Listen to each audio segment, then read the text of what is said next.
تستصعبها.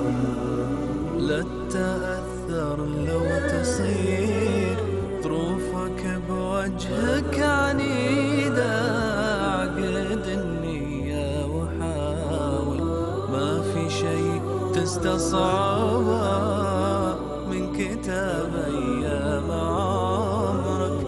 ابتدي بصفحة جديدة واكتب التوبة في أول سطر بيدك تكتبها.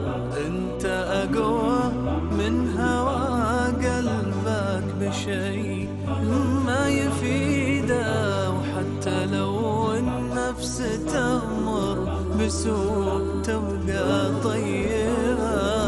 كل فعل في حياة الشخص يلقاها برصيده، وهذه الدنيا تجارب كل يوم بتجربة.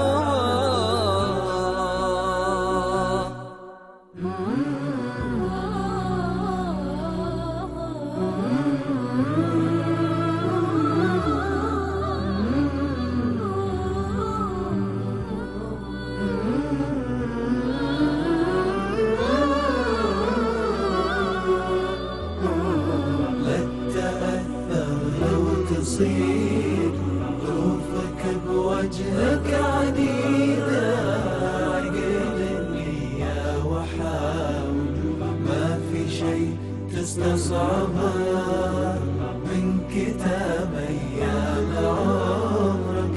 ابتدي بصفحة جديدة واكتب التوبة في أول